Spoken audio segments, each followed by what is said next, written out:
This cave in southern Mexico was once thought to lead to the underworld, where the spirits of the long dead resided. It's thought that this painting of a powerful figure dressed in jaguar skins is inspired by a culture 3,000 years old, who believed in the power of supernatural transformation and of human jaguar beasts, and who created some of the most astonishing artworks in the Americas. Arising out of the tropical wetlands of southern Mexico around 1200 BC, they were one of the first civilizations of the Americas. They built the first pyramid and the first planned city in this part of the Americas, devised one of the earliest known systems of writing, believed their rulers had supernatural powers, and played one of the world's oldest ball games. They are known as the Olmec, and they reached their height over 1,000 years before the Maya and the Aztecs did.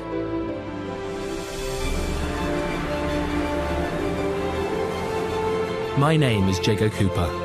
I'm a specialist in the archaeology of the Americas. In this series, I will be exploring the rise and fall of forgotten civilizations. From the crystal clear seas of the Caribbean to the New World's most impressive pyramids, over the smoking volcanoes of Costa Rica, and deep underground in the caves of central Mexico. I'll travel in the footsteps of these peoples to reveal their secrets, to unearth the astonishing cultures that flourished among some of the most dramatic landscapes in the world.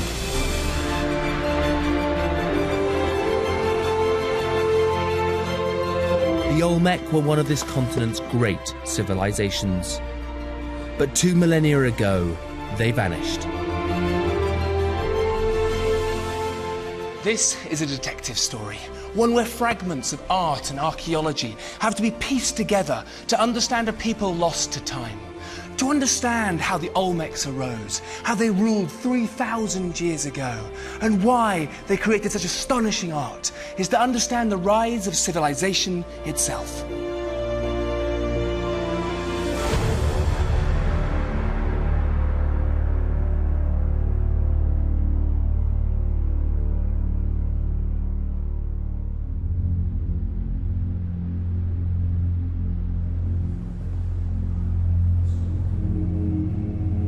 In the 1940s, archaeologists investigated rumours of a giant stone eye staring up out of the ground in the jungles of southern Mexico.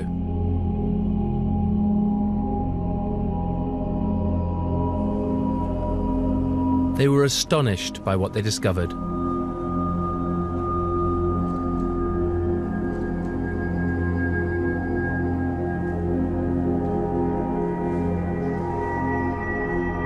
They unearthed evidence of a highly developed civilization, far older and more advanced than anyone had imagined. Somehow, in the unforgiving tropics of Mexico, an extraordinary culture arose and thrived.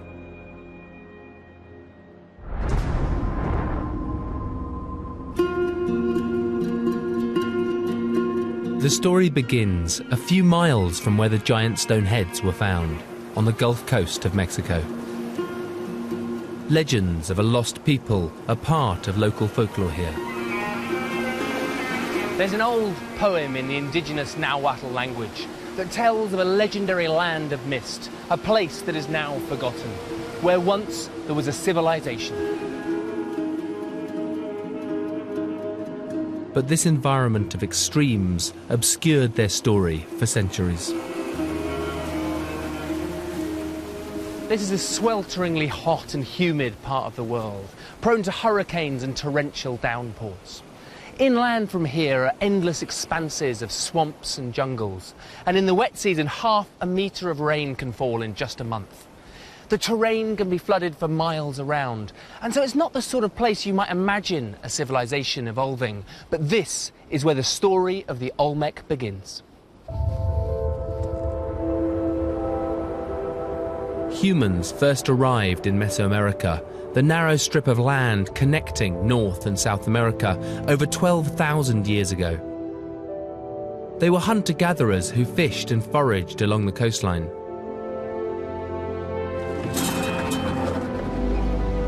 But the network of rivers and lagoons drew them inland in search of more sustenance. Into the swamps and wetlands.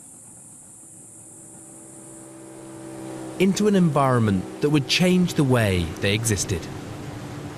As a result of the intense rainfall, the rivers and lakes here overflow. It provides an effect that's similar to the gift of the Nile.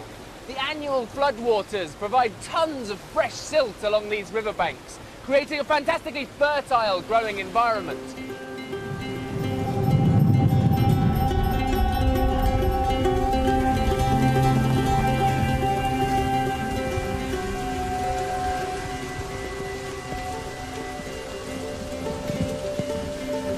"7,000 years ago, the riverbanks here, inland from the Gulf Coast, were one of the first places in the Americas where maize was farmed.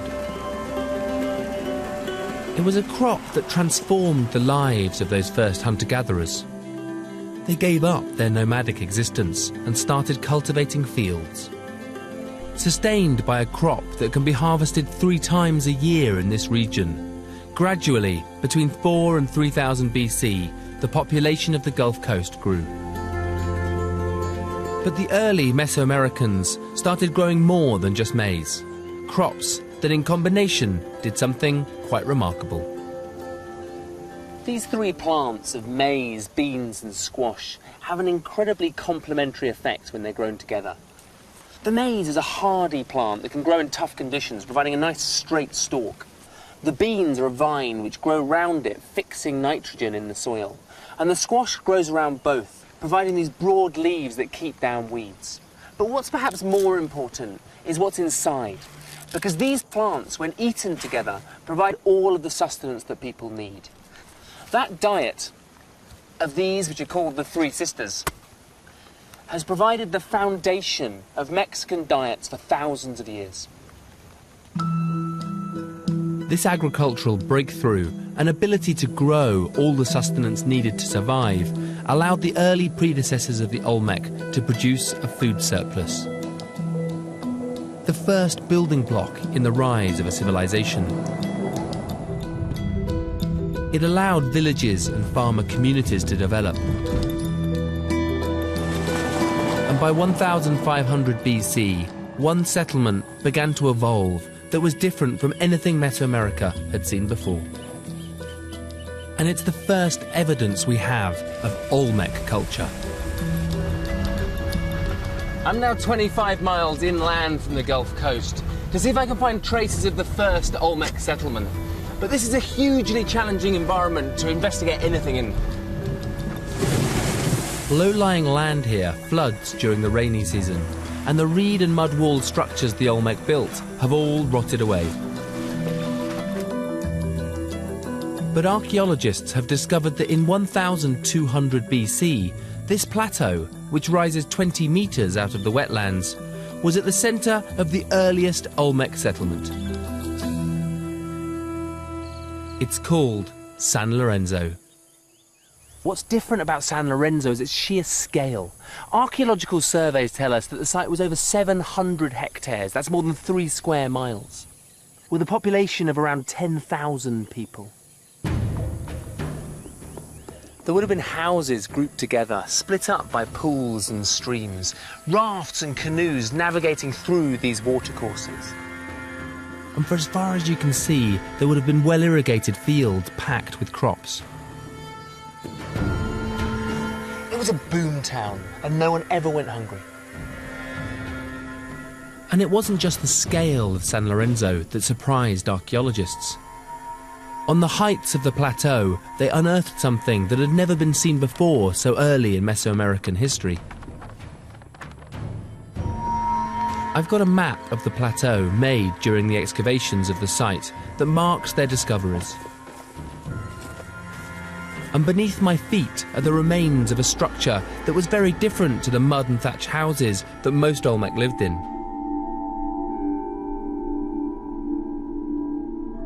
This one had stone foundations and massive columns. Archaeologists think it's the first royal residence in Mesoamerica. The excavation has been backfilled to protect the structure. It was called the Red Palace, and it occupied the very heart of San Lorenzo. Around this Red Palace are the lower status residences, and below them, further down the slopes, you find the labourers and the farmers. It's that classic realisation of a stratified society, with the elite people literally higher, looking down on everyone else. San Lorenzo was controlled from here, and this kind of centralised social organisation is a hallmark of civilization. No other emerging civilization in Mesoamerica had an elite class as privileged as the Olmec rulers.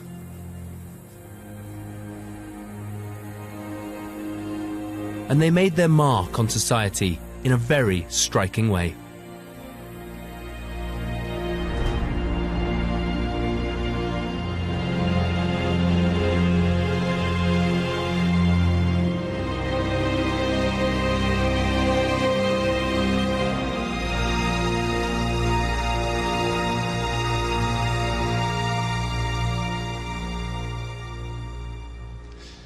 These are the colossal Olmec heads, and they're three-dimensional representations of individuals.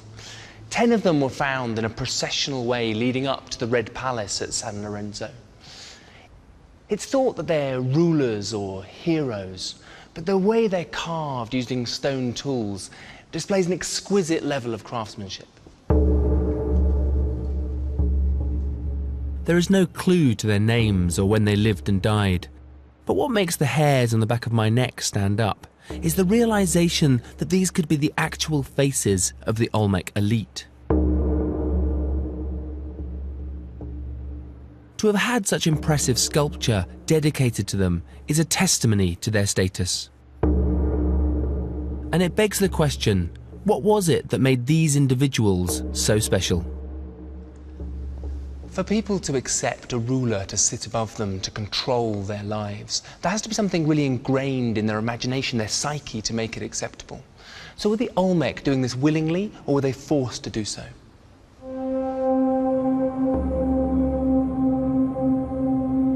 Evidence for why the Olmec elite were so revered by their people can be seen in other sculptures unearthed near San Lorenzo that suggest the rulers occupied an almost supernatural role. Roberto Luna Gomez is an archaeologist based here at the Jalapa Museum in Veracruz.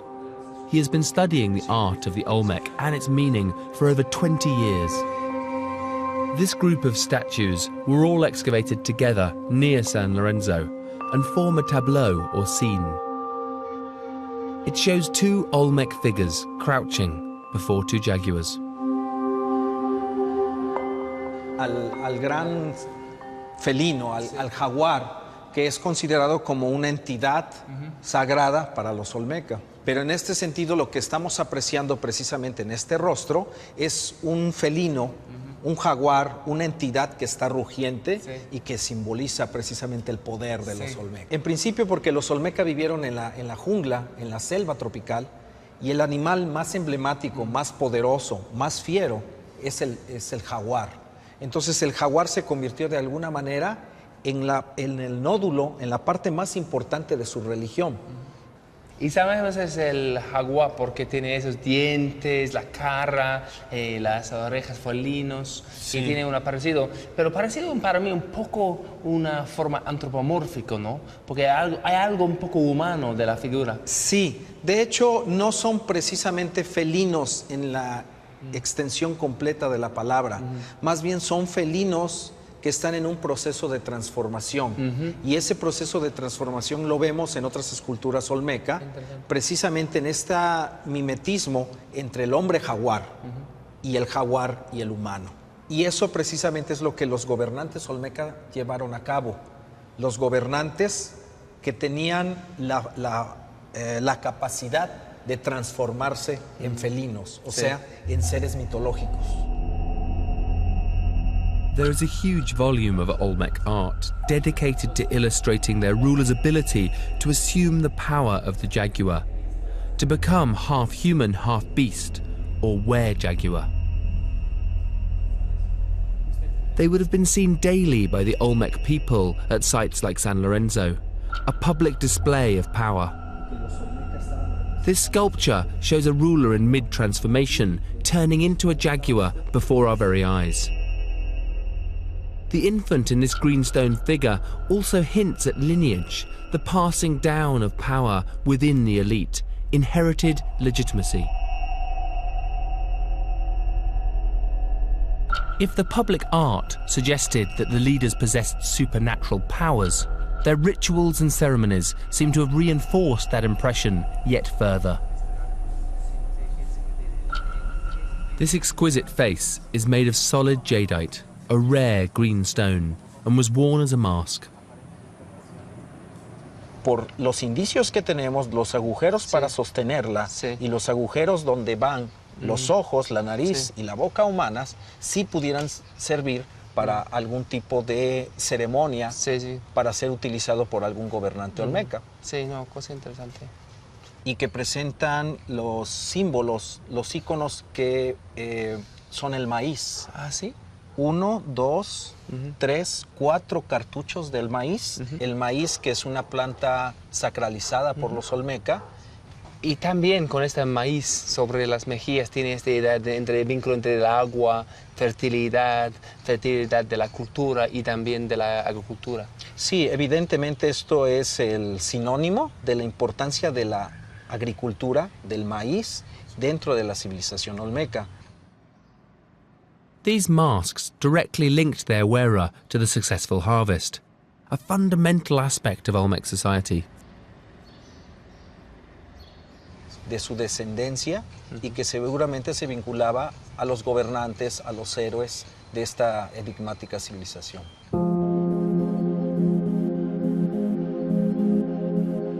Key to deciphering Olmec belief systems and the status of their leaders is the understanding that the elite were viewed as different.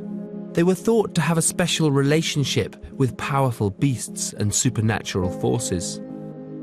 Their power, the Olmec believed, created the conditions for fertile soils and an abundant food supply.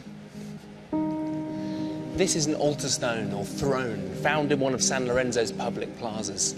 The elite would have stood or sat cross-legged on top during ceremonies, and here you can see what we think of footholds to let them climb up on top. At the front you see a figure cross-legged, half in and half out of a cave or portal, representing the transition between this world and another dimension. This object encapsulates the spectacle with which the elite could enthrall the public and demonstrate their ability to communicate with the spiritual world.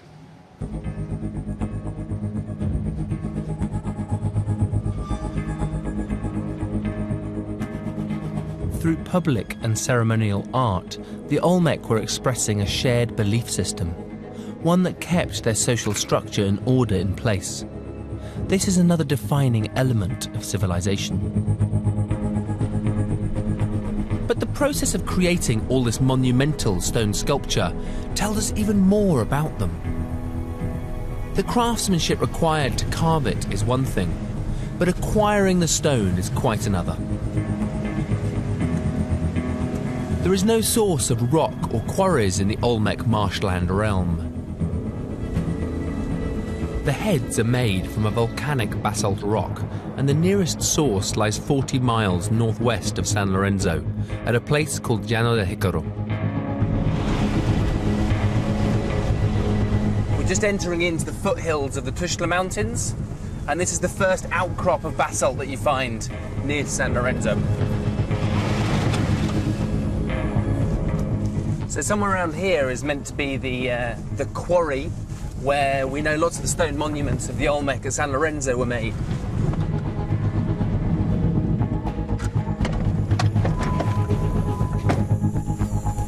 Hidden in this dense bushland are hundreds of boulders of volcanic basalt rock. So here you can start to see some of the bigger basalt boulders, and like standing on this you can really feel like you could be standing on the top of one of those Olmec heads. Olmec labourers weren't just digging the boulders out of the ground here, they were beginning the process of shaping them. You can see how this boulder is starting to be shaped, where you get these corners which have been hacking out into this sort of, definitely a humanly created form. 3, 4 vertical edges creating this square shape, ready to be transformed into a piece of Olmec art. The boulders were being pre-formed here as part of an organised supply line of the raw material required for a huge volume of public art. This is a 3,000-year-old quarrying site, and the sheer extent of work that's going on here shows us how important stoneworking was to the Olmec. Between here and San Lorenzo is a swampy, riverine landscape over which Olmec labourers would have had to transport 10 to 20-ton boulders using rafts, log rollers and sheer brute strength. It's been estimated that it would have taken 1,500 men 3 to 4 months to transport a pre-formed colossal head from here to San Lorenzo. The effort involved in immortalising members of the elite tells us how strongly the Olmec must have believed in their leaders' ability to influence nature and provide for the people. But the Olmec weren't just immortalising themselves in stone.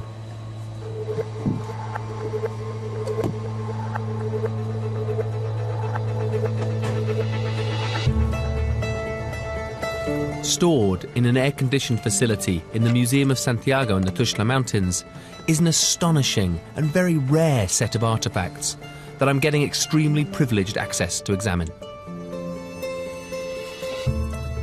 As far as Olmec artworks go, they're one of a kind.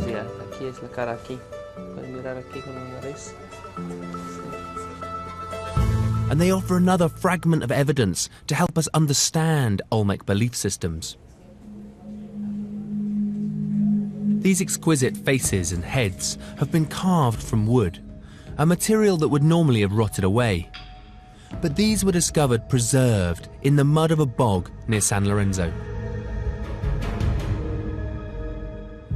These objects have been really beautifully made. You can see some of the cut marks from some of the tools, and then these faces have been polished down to a really fine level. But because they were waterlogged, some of them have been crushed during the time of being in the bog. So you get these quite distorted faces. It's incredibly rare to find wooden artefacts like this in the Olmec region, but in reality, these sort of wooden objects, these organic materials, would have made up a huge part of the everyday objects that the Olmec would have used. But unlike the colossal stone heads, these wooden representations of the Olmec weren't for public display. Instead, they were deliberately thrown into the waters of a bog.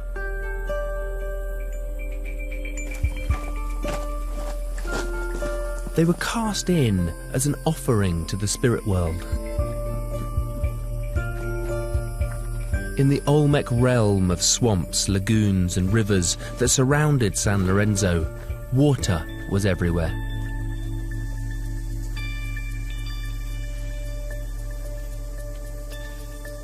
Their sacred jaguars hunted in it. It made their crops grow, so had life-giving power, and so springs and pools were sacred places. This is an ancient volcanic crater lake, and locals believe this water to be bottomless. To the Olmec, bodies of water like this were entranceways to the underworld, and to break its surface is to enter into another dimension.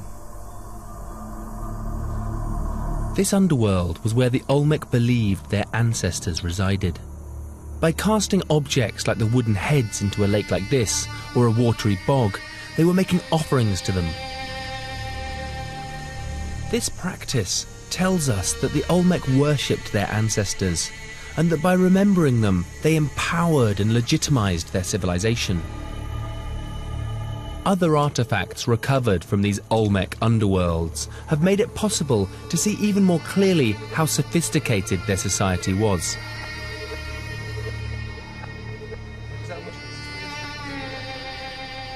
Archaeologist David Morales Gomez is responsible for the care of thousands of artifacts found in this region. But at this storage facility, his team look after a set of unique items. Para ver cómo, sí.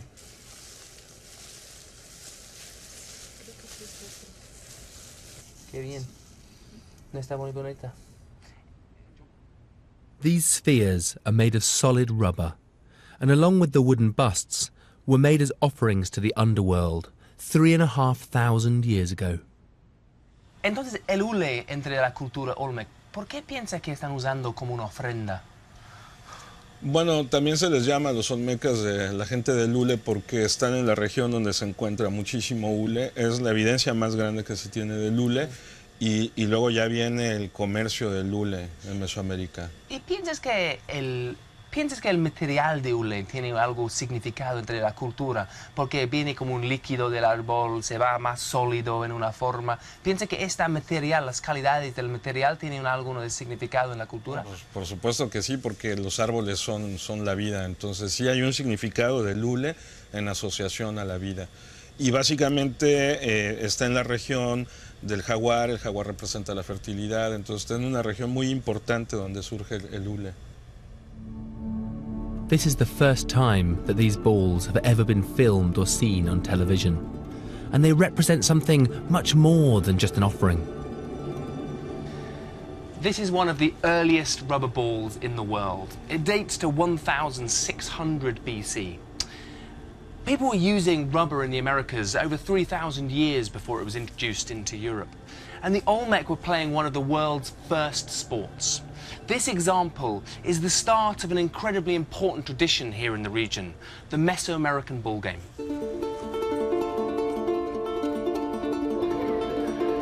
The Mesoamerican bull game was still being played in Mexico in the 1970s when this footage was shot.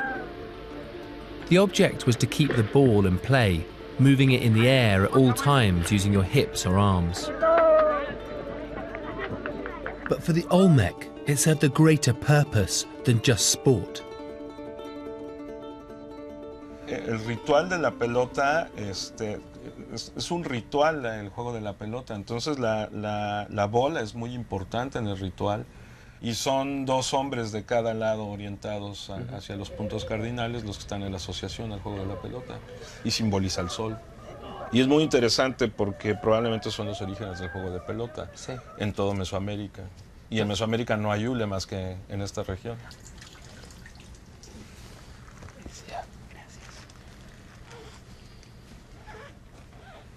Incredible. So this is one of the largest rubber balls and very, very difficult to conserve. But it gives you a sense of the scale of this sport. And so this would have been used as one of the balls played between two people in one of these ball courts, bouncing it from side to side. But the weight of the ball must have left some serious bruising on the hips and shoulders, which you'd have been using to play with. But it's amazing.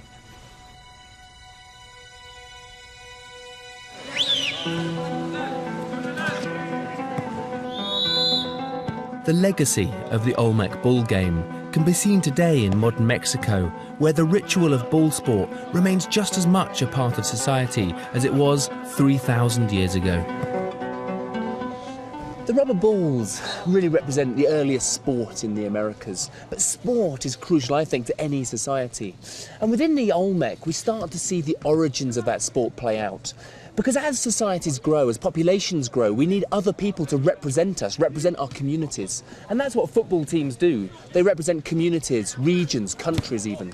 And so the Mesoamerican bull game is so much more than just a sport. It's a mechanism for playing out relationships between communities, between city-states. And in some ways it allows individuals to live vicariously through those who represent them.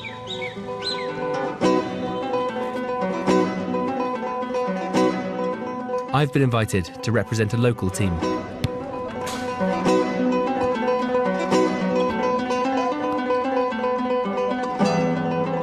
We don't know if the Olmec just played among themselves or against neighbouring societies, but later Mesoamerican cultures used the bull game as a form of proxy warfare.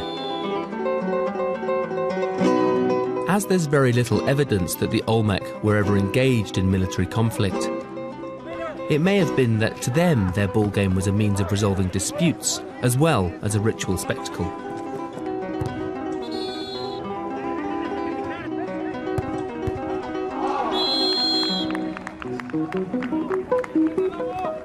The development of organised sport within Olmec society has led to an even greater appreciation of how sophisticated their civilization was.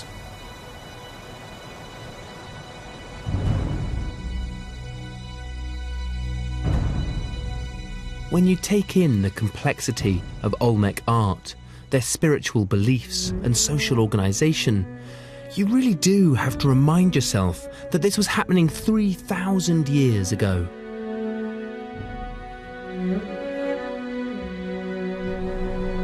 Yet in 900 BC, the Olmec raised their culture to even greater heights by planning and building a new city, one that put San Lorenzo in the shade.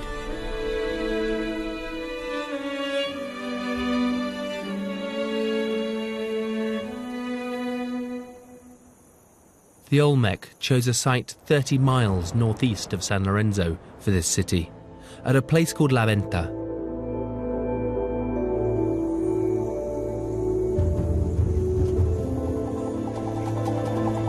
And they built it from scratch to a very specific design. Like at San Lorenzo, at La Venta we have these complexes of low earthen platforms and mounds. But what's different is that there's been careful urban planning at this site. The whole cityscape sits exactly 8 degrees off a north-south axis. We don't know why it's on this line, but it tells us it was constructed this way deliberately. But what dominates this city is that. This is a man-made pyramid. Constructed from 100,000 cubic meters of clay, it was the first pyramid in ancient Mexico.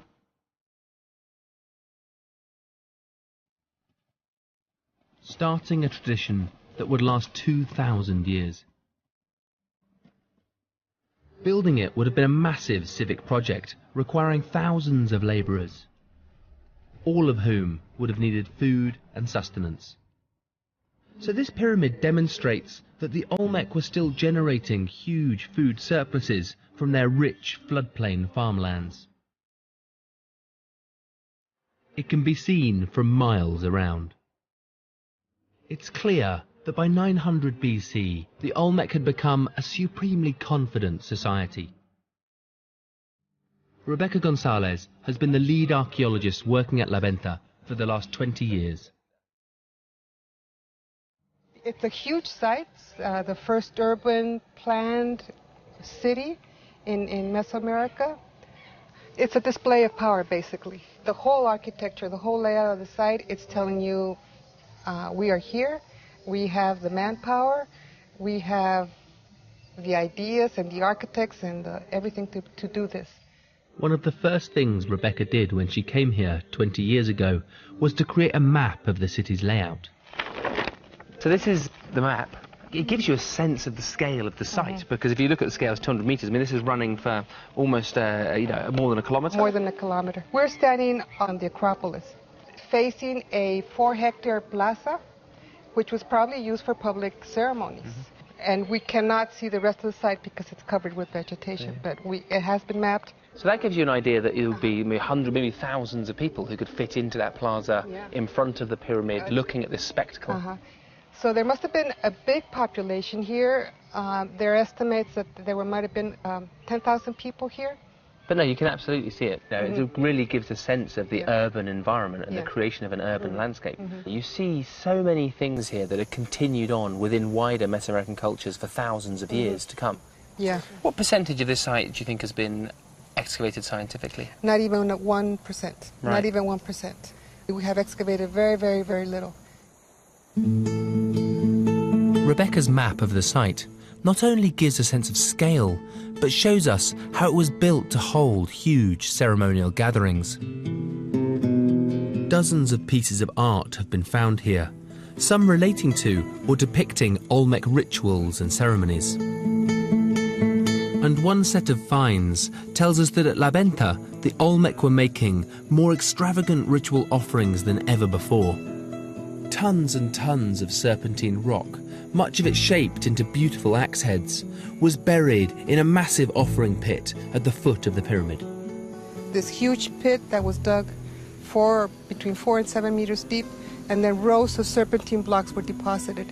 And these were placed in the fill. As they were filling it up to cover it up, these were placed there. Wow. And the massive offerings, these underground offerings of 1,000 tons of serpentine, wow. It's huge amounts of stone that were brought in. Why do you think these offerings were taking place? Well, they're obviously probably one of the most important tools that they used. They were stoneworking people. They were set up standing up like this, or some were placed pointing to north, south, east, west like this. Do you think they're making the offerings to the rulers of the site, or do you think it's the rulers making the offerings in order to show off their own wealth and their ability to make these offerings? It's again a show of power and a show of wealth, and I like the idea that the massive offerings are offerings to Mother Earth. But serpentine rock isn't found anywhere near the Gulf Coast. Just as the Olmec sought out basalt rock for their colossal heads, from La Venta they were reaching out even further to source serpentine. Where is this stone coming from? We think it comes from Oaxaca, which is on the western coast of Mexico. How or when, we don't know, but that they were brought in, yes. But that's a colossal amount of trade coming across like hundreds of miles. Yeah. And it really said something about the importance of the site if you're getting this extent of interaction across, the whole of Mesoamerica. Yeah. From here at La Venta, the Olmec were using the wealth they were generating from their rich farmlands to trade across the length and breadth of Mexico. But the cultures they encountered weren't as advanced as they were. Archaeologists never like to use the term first because you're always going to be proved wrong eventually. But this is the first pyramid in Mesoamerica, the first planned layout of a town. But what's so special about this site is just the way that it pulls in wealth from hundreds of miles away. You find stone resources from Guatemala, the central highlands of Mexico and Oaxaca. But what I want to know is how does this site, how does this culture influence those regions hundreds of miles away?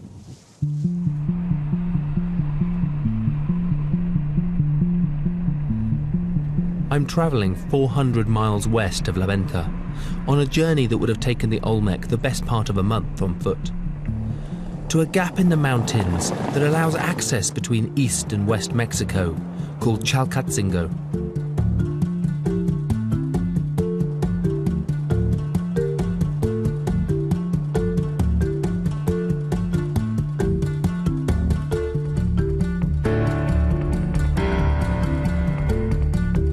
Situated in Mexico's central highlands, Chalcatzingo was a trading post community that controlled the flow of goods between east and west.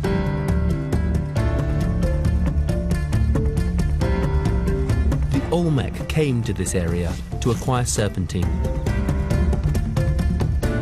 They may have traded for it with agricultural produce, perhaps with jaguar pelts and with rubber, which could only have been harvested from their Gulf Coast environment. And certainly, there's evidence that the rubber ball game they seem to have originated found its way here.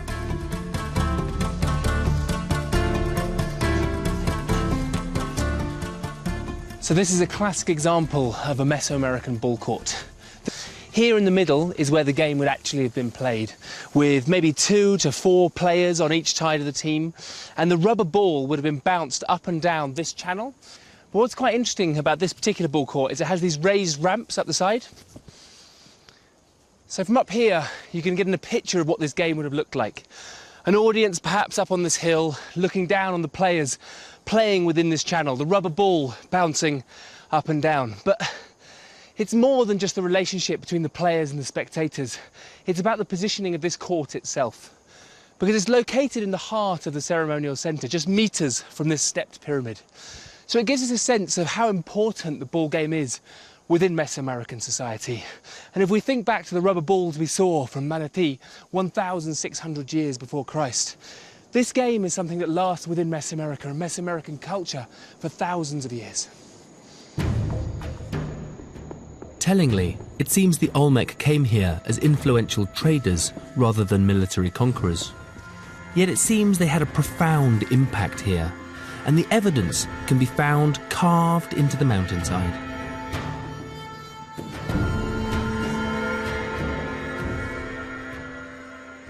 Here you have these three feline figures, like maybe pumas or jaguars, but if you look at the mouth, they're almost fantastical in the way that they're represented.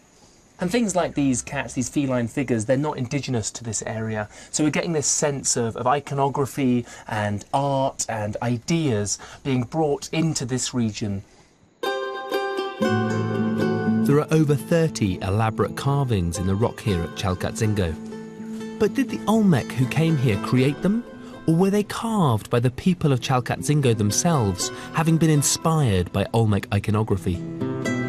Archaeologists have spent years trying to find clues in the details of the 2,500-year-old carvings in an attempt to understand more about them. So there's El Rey for the king. It's thought to be a cave entrance. Mm-hmm. The cave is an entrance to the underworld where the ancestors and the deities are. Travis Doering and Laurie Collins are currently conducting a 2-year study to document the monuments at Chalcatzingo. And this monument in particular shows a ruler who seems to be wielding the same power over the elements that the Olmec elite claimed they had. There's all kinds of iconography on here. Mm-hmm. These are rain clouds up here, and these are raindrops, signifying that they can control the rain, and they're spread out across the whole panel. They have control of the underworld, where the ancestors and deities live, and also the natural world. But the evidence of Olmec iconography is disappearing before their eyes. You can really see how much rock loss is happening, and the cracking and the crazing and the defoliation of the stone. We have air pollution, acid rain, we've got tectonic activity. This site is on the 100 most imperiled archaeological sites on the World Monuments Fund list. Luckily, Travis and Laurie have a 21st century tool to help them.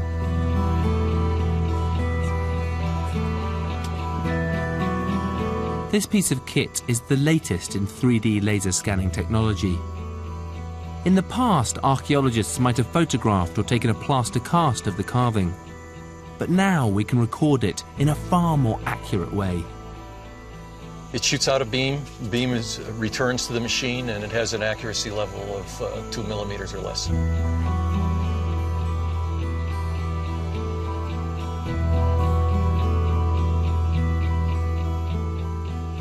We're capturing 360 degrees, so we're really taking in a lot of data all around us. And then from here, if we kind of zoom in on this, and there's El Rey right in front of us. What I've done is I've gone in and I've highlighted all of the carved areas. Mm-hmm. The detail on the carved figure suddenly pop out. Those three clouds and the raindrops coming down, you can really, it just completely pulls it out. We're seeing new things, basically. So it makes it almost look like it's like a piece of art rather than being part of a landscape. The resolution you're getting on these images is just exceptional. To what extent does that pull out different iconography and help you sort of interpret it and understand some of the cultural links? We can actually computationally examine how similar or dissimilar things are. So we can say, yes, this site is like this site because it's got this shared iconographic representation on the carving, and it just speaks to the interrelationships that were going on at this time period.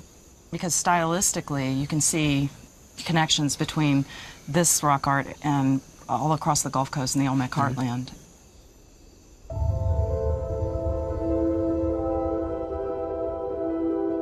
These scans not only preserve a visual record of the carvings, but help us see them much more vividly. They must have been a truly awe-inspiring sight to people here 2,500 years ago. But the Olmec weren't in control at Chalcatzingo. This isn't an Olmec ruler, it's a local one. Detailed studies of these carvings have shown them to be inspired by the Olmec, but distinct to this region. It appears that the rulers of the developing culture in this region were between 800 and 500 BC adopting the elite iconography of the Gulf Coast Olmec to justify their own claims to power and prestige. And that spread of Olmec iconography doesn't just end here. Across Mesoamerica, archaeologists have found examples of local communities and emerging civilizations imitating Olmec-style imagery, as far west as the Pacific coast and south into modern-day Guatemala. But one of the most extraordinary can be found in Huixtlahuaca, near the Pacific coast of Mexico. In a place that 2,500 years ago would have been desperately hard to get to. And even today, it's not easy.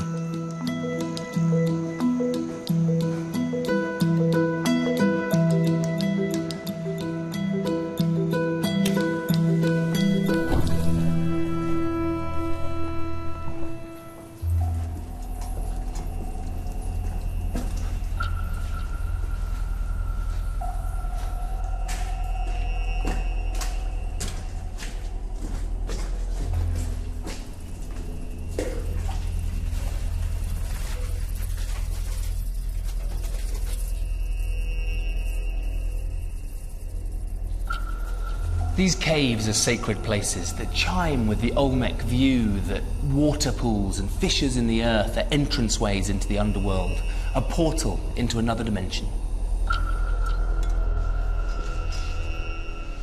By the looks of it, this cave was being used by people centuries ago.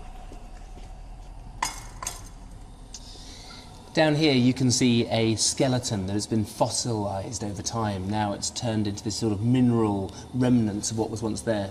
But here you can see the femur, the leg bone coming up into the pelvis. There's a vertebrae going right up to the cranium at the top. And over time you can see that the bones have become mineralized, covered in this calcified deposit that's come down from the water dripping down from the ceiling. So we know that it's old, but it's impossible to date. So it gives us this sense that people have been coming here for a very long time, right here into the heart of the cave. But this is not what I came here to find. I have to go further, nearly a mile down into this cave network. And the deeper I go, the less oxygen there is. And this can make you feel lightheaded, euphoric and nauseous at the same time.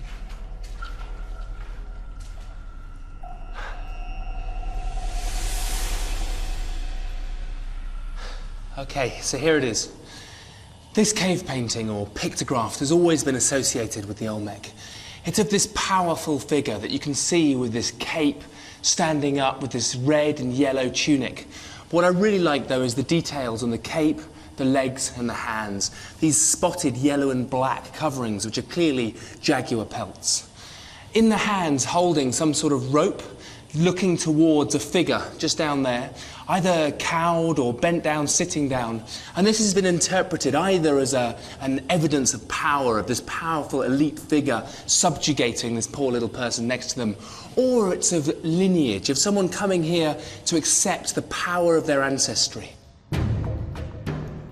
This is not a piece of public art. It feels like this is an exclusive, sacred place.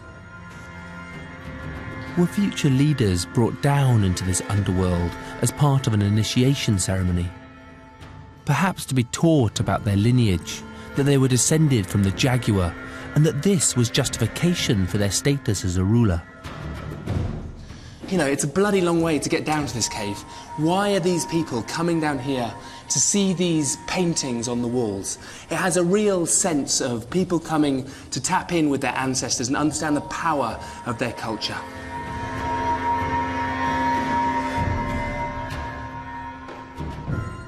1,000 years after the Olmec first began immortalizing and empowering their rulers as half-man, half-jaguar beings, their ideas and iconography had filtered right across Mexico. And by 500 BC, Olmec art, sport and beliefs were spreading to the furthest corners of Mesoamerica to influence the development of other civilizations. But back on the Gulf Coast, the environment that had provided the Olmec with a stable foundation for their complex society was beginning to change.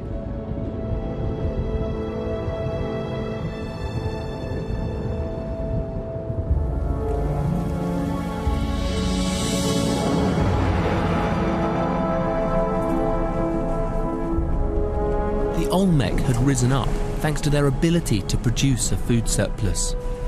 It had sustained a growing population and fed large workforces as they undertook civic projects and created colossal stone artworks. Their elite claimed that their supernatural power made this possible. But either gradually or quite suddenly, we simply don't know, the vast farmlands of the Olmec ceased being productive.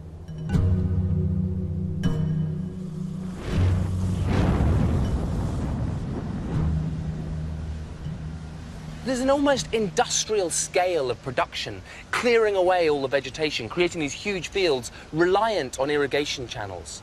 But that process of clearance leads to soil erosion that silts up those irrigation channels and creates huge problems with production. So in some ways, the reasons for the rise of La Venta also sows the seeds of its destruction.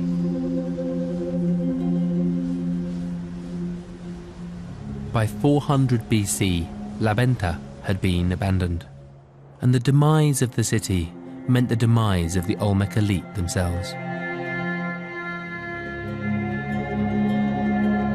It was their claimed ability to influence natural forces that had maintained them in positions of privilege and prestige. But in the face of failing crops, even famine, the Olmec elite at La Venta may well have been overthrown.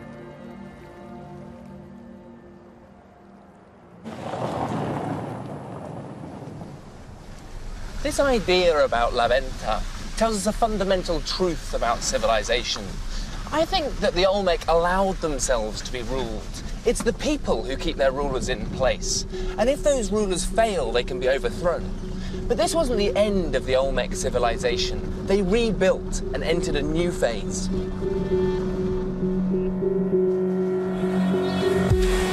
400 BC to 100 AD marked a period of adaptation for the Olmec. They reverted back to living in smaller, spread-out settlements. And although they stopped creating colossal heads in honor of their elite, the Olmec still produced works of art. They also developed a new way of communicating. I've returned to the Jalapa Museum to see one last truly fascinating Olmec artifact that dates to the final phase of Olmec civilization in the 1st century AD. This is the Mojara Stela.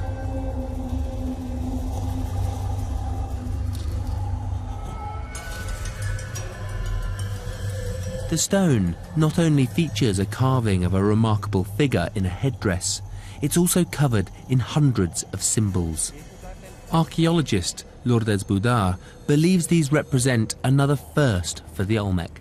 Estas son las representaciones más incipientes en todo Mesoamérica de escritura con estructura. Sí. Sí, podéis mirar ciertamente que aquí tienen números que están grabando, posiblemente nombres que tienen esa línea afuera. Entonces, esto es una crónica de una historia con fechas, con personas. La forma en la que está presentado el texto y el personaje es completamente nuevo. Although the leaders aren't being immortalized by colossal heads or depicted as supernatural beings, the Olmec still clearly maintained a ruling elite. El personaje le han dado un nombre, no es algo como oficial, pero es el señor del cerro de las cosechas. Y entonces va narrando con hechos astronómicos, sucesos astronómicos, y va narrando algunas de las, pues de la historia de este personaje. Sí. Attempts at translating what the symbols actually say has provoked heated debate. But the carvings represent a hugely significant feature of cultural development. The power of the written word as a mechanism of order and as a device for recording a version of history is immense and symbolic. If it's carved in stone, it's permanent, indisputable. Esa historia es una cosa muy interesante, ¿no? Porque da la idea que ellos están grabando la causa de su poder, la causa de su linaje. Es eso, ¿no? Es una muestra del poder que ellos podían ejercer. And perhaps the Olmec were trying to ensure that they weren't forgotten. These Olmec must have known that they were a shadow of what they had once been. But whilst the Olmec civilization faded from history, their influence outlasted them.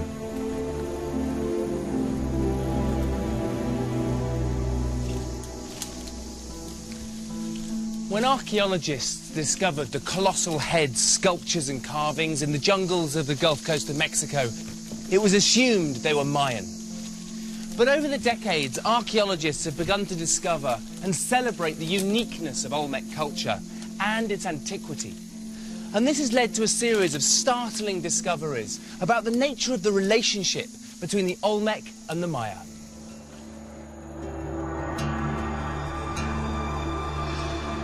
This is the Maya city of Comulculco, just inland from the Gulf Coast, and it lies only 50 miles east of the old Olmec center of La Venta. But this settlement was built in 500 AD, 1,000 years after La Venta had collapsed. And here the Maya constructed their monumental architecture using clay brick. There are carvings on display depicting shared beliefs. And it has large ceremonial plazas. Walking through this plaza, I can't help but be reminded of the Olmec site of La Venta, because this plaza has the same earthen mounds on either side, the same demonstrations of public art, and at the end, this imposing, dominating pyramid.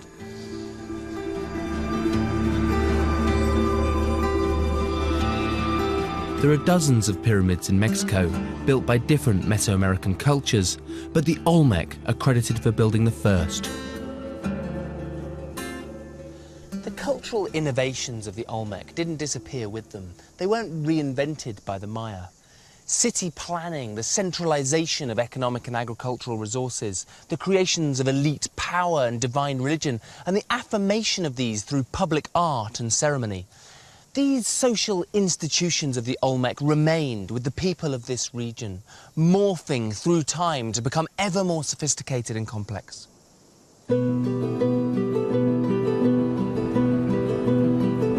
Civilization is a word that archaeologists have used to differentiate between different stages of social development. It certainly doesn't mean that the people who live in civilizations are any more civilized than hunter-gatherer societies, but rather that they have undergone a set of key social transformations. They can produce a food surplus. They have a hierarchical social structure. Cities and an economic system are in place.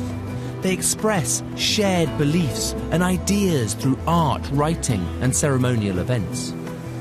These are all traits that we recognize today, perhaps even take for granted. But here in the Americas, the Olmec developed these traits for the first time over 3,000 years ago. For too long, the Olmec have lain dormant, and it's only now that the true power of their culture can be fully understood. The Olmec represent a turning point in human development of the Americas, and their legacy of urban planning, sport, public art, complex social relationships have lasted thousands of years, down through the generations, and right up to the 21st century.